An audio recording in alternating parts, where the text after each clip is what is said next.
தன்னுடைய ஃபிக்ஸட் டெபாசிட்டுக்கு கொடுக்கறக்கூடிய வட்டி விகிதத்தை குறைச்சிட்டாங்க.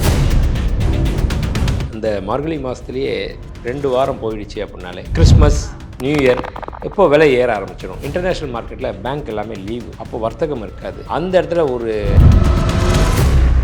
2025 இப்போது இது வரைக்கும் 75% விலை உயர்ந்திருக்கு. அடுத்த வருஷம் இந்த வருஷம் அளவுக்கு பெரிய இது இருக்காது. ஆனால் அடுத்த வருஷம் 2026 ஆகஸ்ட் மாதத்துக்குள்ளேயே என்கிட்ட ஒரு 10,000 20,000 தான் வந்துடுச்சு.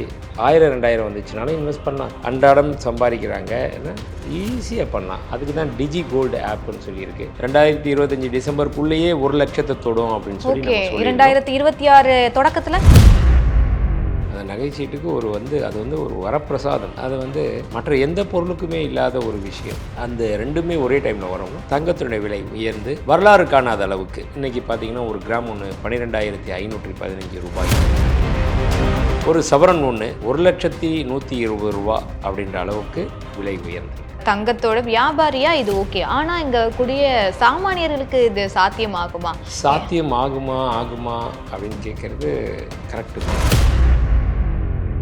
ரெட் நூல் தமிழ் நேயர்களுக்கு வணக்கம். இன்றைக்கு சிறப்பு நேர்காணல்ல கோல்டு குரு சாந்தகுமார் அவர்கள் இணைஞ்சிருக்காங்க. தங்கத்தினுடைய விலை உயர்வு என்ன காரணம் அப்படின்றத கேட்டு தெரிஞ்சுக்கலாம். வணக்கம் சார். வணக்கம். எப்படி இருக்கீங்க? நல்லா இருக்கேன் மேடம். தமிழ்நாடு முழுவதும் இல்லாம முழுவதுமா தங்கத்தின் விலை 1 லட்சத்தை தாண்டி இருக்கு. என்ன காரணம்? இந்த வருஷத்துல நிறைய காரணம் வந்துகிட்டே இருந்துச்சு தங்க விலை ஏறினதுக்கு. குறிப்பா எப்பயுமே கடைசியில் என்ன இடத்துல நம்ம நிற்கிறோமோ அதுக்குண்டான காரணம் என்னன்னு சொல்லி பார்த்தோம்னா, இப்போது கடந்த சில தினங்களுக்கு முன்பாக அமெரிக்க ஃபெடரல் ரிசர்வ் வங்கி தன்னுடைய ஃபிக்ஸட் டெபாசிட்டுக்கு கொடுக்கறக்கூடிய வட்டி விகிதத்தை குறைச்சிட்டாங்க. ஓகே, அந்த ரேட் கட் பண்ணிட்டாங்க. அதாவது 0.25% குறைச்சிருக்காங்க. அதனால் அதனுடைய பாதிப்பு அந்த இன்வெஸ்டர்ஸ்ன்னு சொல்லுவோம் இல்லையா, அவங்க எல்லாருமே அதிலேருந்து பணத்தை டைவர்ட் பண்ணி கோல்டில் இன்வெஸ்ட் பண்ண ஆரம்பிச்சிட்டாங்க. அதனால் கோல்டுனுடைய ரேட் விலை ஏற ஆரம்பிச்சிருச்சு. அது இன்டர்நேஷ்னல் மார்க்கெட். இந்தியன் மார்க்கெட்லேயும் ஒரு சின்ன சேஞ்சஸ் ஏற்பட்டிருக்கு. என்னென்னா, டாலருக்கு நிகரான இந்திய ரூபாய் மதிப்பு சற்று வலுவிழந்து குறைஞ்சி இப்போ 90 ரூபா 75 காசு கொடுத்தா தான் ஒரு டாலர் வாங்க முடியும். அந்த அளவுக்கு நம்மளோட இந்திய ரூபாயோட மதிப்பு கம்மியாயிடுச்சு. அந்த ரெண்டுமே ஒரே டைமில் வரவும் தங்கத்தினுடைய விலை உயர்ந்து வரலாறு காணாத அளவுக்கு இன்றைக்கி பார்த்திங்கன்னா ஒரு கிராம் ஒன்று 12,515 ரூபாயும், ஒரு சவரன் ஒன்று 1,120 ரூபா அப்படின்ற அளவுக்கு விலை உயர்ந்திருக்கு. ஆனால் இப்போது 2025 எண்டில் நிற்கிறோம், டிசம்பரில் விலை உயர்வு. இதுக்கப்புறம் 2026 ஸ்டார்ட் ஆயிரும். இந்த கிறிஸ்மஸ், நியூ இயரு, அதுக்கப்புறம் பொங்கல், இதுக்கெல்லாம் மக்கள் எப்போதுமே பர்ச்சேஸ் பண்ணணும்னு நினைப்பாங்க. ஆனால் இந்த இடத்துல இப்போவே கோல்டு ரேட் இன்க்ரீஸ் ஆயிடுச்சு.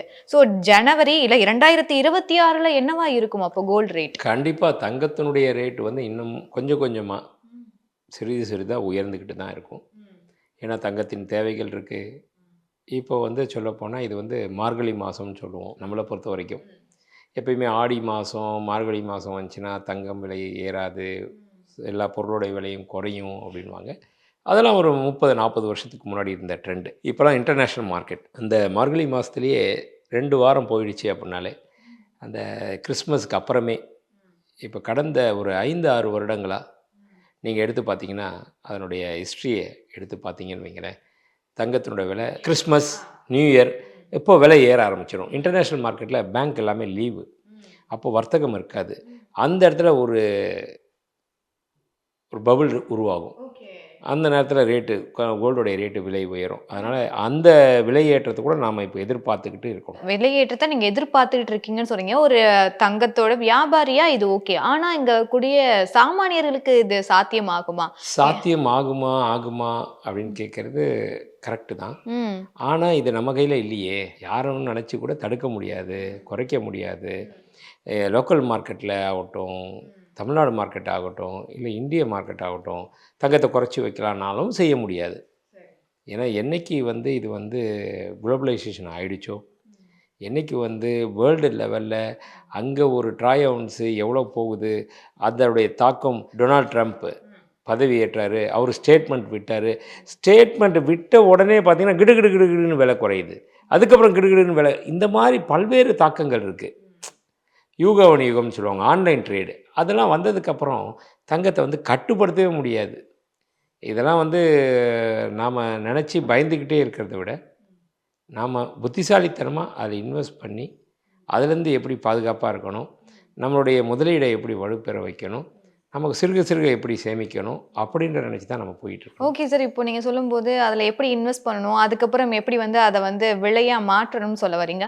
ஆனா, இங்க இன்வெஸ்ட்மென்ட்ன்றதுக்கான அமௌண்ட் வந்து கோல்டுல எல்லாரும் போடுறாங்களா? இல்ல கோல்ட்ல எப்படி இன்வெஸ்ட் பண்ணணும்? இப்போ இயர்லி, மந்த்லி சேலரி வாங்குறவங்களுக்கு ஒரு டெர்ம்ஸ் வந்து ஃபாலோ பண்ணுவாங்க. தினசரி தினக்கூலிக்கு போறவங்க ஒரு டெர்ம்ஸ் வந்து ஃபாலோ பண்ணுவாங்க. இல்ல பிசினஸ் பண்றாங்க, லம்பா ஒரு அமௌண்ட் வருது. அப்போனா வந்து அவங்க ஒரு டைம்ல கோல்டு வாங்குவாங்க.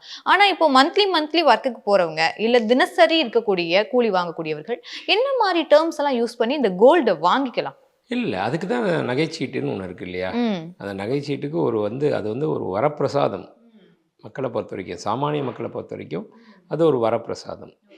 ஏன்னா, அது வந்து மற்ற எந்த பொருளுக்குமே இல்லாத ஒரு விஷயம். நீங்க ஒரு ஃப்ரிட்ஜ் வாங்குறீங்க, ஒரு கார் வாங்குறீங்க, ஒரு கம்ப்யூட்டர் வாங்குறீங்கன்னா, ரேட்ட ஃபிக்ஸ் பண்ணிட்டு, நான் கொஞ்சம் கொஞ்சமா எடுத்து சேர்த்து வைக்கிறேன், காசு குடுக்குறேன். எனக்கு 1 வருஷம் கழிச்சு எனக்கு பொருள் தான்னா யாருமே ஒத்துக்க மாட்டாங்க. புரியுதுங்களா? ஆனா, தங்கத்தில அது இருக்கு. இன்னைக்கு பணம் குடுக்குறேன். இன்னைக்கு என்ன தங்கமோ அத நீ ஃபிக்ஸ் பண்ணிக்கோ. அடுத்த மாதம் பணம் தரேன். ஃபிக்ஸ் பண்ணிக்கோ. இப்படியெல்லாம் இருந்து கடைசியில நான் பொருள் எடுத்துக்கிறேன். அப்படின்ற அளவு அருமையான ஒரு விஷயம் வந்து தங்கத்தில மட்டும் தான் இருக்கு. ஓகே. அதனால தான் சொல்றேன், இது ஒரு வரப்பிரசாதம் அப்படின்னு சொல்லிட்டு. அந்த ஒரு இது இருக்கனால தான் மக்கள் அதில அந்த வகையில சேமிக்கலாம். நீங்க சொன்ன லம்சமா ஒரு அமௌண்ட் வந்துருச்சு அப்படின்னாலும் தங்கத்தில இன்வெஸ்ட் பண்ணலாம். இல்ல என்ட்ட ஒரு 10,000 20,000 தான் வந்துருச்சு. 1000 2000 வந்துச்சுனாலும் இன்வெஸ்ட் பண்ணலாம். ஏன் இப்ப இருக்க காலத்தில ரூ. 100 ரூ. 200 வந்தா கூட நீங்க கோல்ட்ல இன்வெஸ்ட் பண்ணலாம். நீங்க கேட்டீங்களா தினக்கூலி அப்படின்னு சொன்னீங்க இல்லையா? அன்றாடம் சம்பாதிக்கிறாங்க. ஏன்னா ஈஸியா பண்ணலாம். அதுக்கு தான் டிஜி கோல்டு ஆப்புன்னு சொல்லி இருக்கு. அந்த டிஜி கோல்டு ஆப் என்ன அப்படின்னு சொல்லி பார்த்தீங்கன்னா, நீங்க ரூ. 100 போட்டா கூட அது இன்னைக்கு எவ்வளோ தங்கமோ, அவ்வளோ தங்கம் டிவைட் பண்ணி உங்க அக்கவுண்ட்ல வந்துரும். தங்கமா மாத்திக்கும். தங்கமா வந்துருது. ம். வர வச்சுக்கிறோம். அதுக்கப்புறம் அந்த பீரியட் முடிஞ்சோனே நீங்க அதுக்கு கோல்ட வந்து எடுத்துக்கலாம். அதனால இதெல்லாம் முன்னைய காலத்தில முன்னாடிலாம் இல்ல. ஒரு 3 வருஷத்துக்கு முன்னாடி எடுத்தீங்கன்னா கூட டிஜி கோல்டு கிடையாது. டிஜி கோல்டு வந்து இப்போ வந்தாச்சு. அதனால ஒவ்வொரு ரூ. 100 கூட நீங்க சேமிக்கலாம். எவ்வளோ எவ்வளோ வருதோ சேமிக்கிறோன்ற பழக்கத்த மட்டும் நம்ம உருவாக்கிக்கணும்.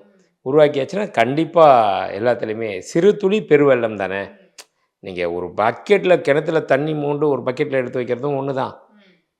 ஒரு 2 நாளைக்கு ஒவ்வொரு சொட்டா அப்படியே வர்ற ட்ராப்ப ஒரு பக்கெட்ட வச்சு புடிச்சு வைக்கிறது தான். அதுவுமே ஒரு பக்கெட் ரொம்பிடும். அந்த டைம் வெயிட் பண்ணோம்னா. நான் இல்ல எ எப்போ இருந்தாலும் நான் போயிட்டு வாளியில கயிற கட்டி கேணியில இறக்கணும். அப்படியே ஒரு பக்கெட் தான் மொள்ளணும் அப்படின்னு நம்ம எதிர்பார்த்தோம்னா, கிணத்துல தண்ணி இல்லன்னா என்ன பண்ண முடியும்? அது மாரி தான் நம்மள்ட்ட பணம் இல்லன்னா என்ன பண்ண முடியும்? அதனால கொஞ்சம் கொஞ்சமா வருதா, அத கொஞ்சம் கொஞ்சமா சேர்த்து வைங்க. அது ஒரு இடத்துல நம்ம திரும்பி பார்க்குறப்ப பெரிய அமௌண்ட்டா நிக்கும். இப்போவே வந்து 1,00,000 தாண்டிருச்சு. அதுக்கப்புறம் இன்னும் ஒரு 10 நாட்கள் இருக்கு. 2025ல எந்த அளவுக்கு உச்சம் தொடக்கூடிய ரேட்னா என்ன சார்? 2025 டிசம்பருக்குள்ளேயே 1,00,000 தொடும் அப்படின்னு சொல்லி ஓகே. நம்ம சொல்லியிருந்தோம். 2026 தொடக்கத்துல? தொடக்கத்திலன்றத விட இதுக்கு அடுத்த ஒரு ஏற்கனவே வந்து 2024ல ம். 45% விலை உயர்ந்துச்சு ம். தங்கம். 2025ல இப்போ இதுவரைக்கும் 75% விலை உயர்ந்திருக்கு. அடுத்த வருஷம் இந்த வருஷம் அளவுக்கு பெரிய இது இருக்காது. ஆனா கண்டிப்பா விலை ஏற்றம் இருக்கும். ஒரு அடுத்த வருஷம் 2026 ஆகஸ்ட் மாசத்துக்குள்ளேயே பார்த்தீங்கன்னா, ஒரு 30% விலை உயர்ந்திருக்கும். அந்த அளவுக்கு தங்கத்தினுடைய மீது தேவையான தேவைகள் நிறைய இருக்கு. ஆமா. கண்டிப்பா 30% விலை உயர்றதுக்கு வாய்ப்பு இருக்கு.